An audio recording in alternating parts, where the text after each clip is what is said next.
नमस्कार दोस्तों, जय माता दी। वर्ल्ड बेस्ट मैजिक में आपका हार्दिक स्वागत है। कैसे हैं आप सब? ये बताने के लिए कमेंट बॉक्स में जय माता दी जरूर लिखें। माता रानी सबका कल्याण करेगी। महाशिवरात्रि के इस अवसर पे भोलेनाथ का जयकारा करना ना भूलें। हर हर महादेव और ओम नमः शिवाय कमेंट बॉक्स में जरूर लिखें। दोस्तों, इस वीडियो में मैं आपको महाशिवरात्रि व्रत की कथा का वर्णन करूंगी, जो इस प्रकार है। शिव पुराण के अनुसार प्राचीन काल में चित्रभानु नामक एक शिकारी था। वह जानवरों की हत्या करके अपने परिवार का पालन पोषण करता था। वह एक साहूकार का कर्जदार था, लेकिन उसका ऋण समय पर चुका न सका। इससे क्रोधित साहूकार ने चित्रभानु को पकड़कर कैद कर लिया। संयोग से उस दिन महाशिवरात्रि थी। मुश्किल में फंसे शिकारी ने भगवान शिव का स्मरण करते करते सारा दिन गुजार दिया। कहते हैं अगले दिन चतुर्दशी को पास में हो रही भगवान शिव की कथा भी सुनी। तभी शाम तक साहूकार आया और उससे अगले दिन तक कर्ज चुकाने की बात कर मुक्त कर दिया। इधर भूख प्यास से व्याकुल शिकार खोजता हुआ वह बहुत दूर निकल गया।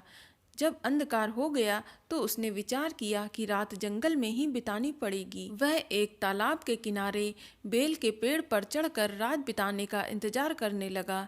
बिल्व वृक्ष के नीचे शिवलिंग था, जिस पर शिकारी के द्वारा तोड़े हुए बिल पत्र गिर रहे थे। शिकारी को इस बात की खबर भी नहीं थी। पड़ाव बनाते समय उसने जो टहनी तोड़ी वे संयोग से शिवलिंग पर गिरती चली गई। इस प्रकार दिन भर भूखे प्यासे शिकारी का व्रत भी हो गया और शिवलिंग पर बिल पत्र भी चढ़ गए। रात बीतते ही एक गर्भ कुछ बेलपत्र शिवलिंग पर जा गिरे और दूसरे पहर का पूजन भी संपन्न हो गया। वहीं कुछ देर बाद हिरणी फिर से वापस आई तो शिकारी फिर से उसे अपना शिकार बनाना चाहा, लेकिन हिरणी ने कहा कि मैं अपने बच्चे को उसके पिता के पास छोड़ दूं, इसके बाद मुझे शिकार बनाना। लेकिन इस बार शिकारी मानने को तैयार ना हुआ।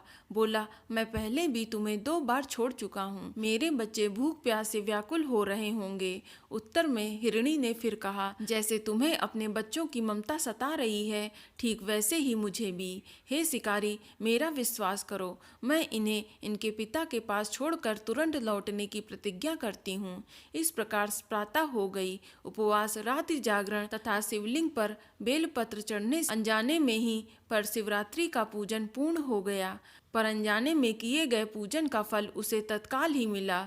शिकारी का हिंसक हृदय निर्मल हो गया, उसमें भगवत शक्ति का वास हो गया। थोड़ी ही देर बाद वह मृग सपरिवार शिकारी के समक्ष उपस्थित हो गया ताकि वह उनका शिकार कर सके। किंतु जंगली पशुओं की ऐसी सत्यता, सात्विकता और सामूहिक प्रेम भावना को देखकर शिकारी को बड़ी ग्लानि हुई। उसने मृग परिवार को जीवन दान दे दिया। अनजाने में शिवरात्रि के व्रत का पालन करने पर शिकारी को मोक्ष की प्राप्ति हुई। जब मृत्यु काल में यमदूत उसके जीव को ले जाने लगे तब शिव गणों ने उन्हें वापस भेज दिया तथा शिकारी को शिवलोक ले गए। शिव जी की कृपा से ही अपने इस जन्म में राजा चित्रभानु अपने पिछले जन्म को याद रख पाए तथा महाशिवरात्रि के महत्व को जानकर उसका अगले जन्म में भी पालन कर पाए। तो दोस्तों, ये जानकारी आपको कैसी लगी हमें कमेंट करके अवश्य बताएं और इस वीडियो को लाइक और शेयर अवश्य करें और साथ ही साथ हमारे चैनल को सब्सक्राइब करें। फिर मुलाकात होगी किसी नई जानकारी के साथ। धन्यवाद।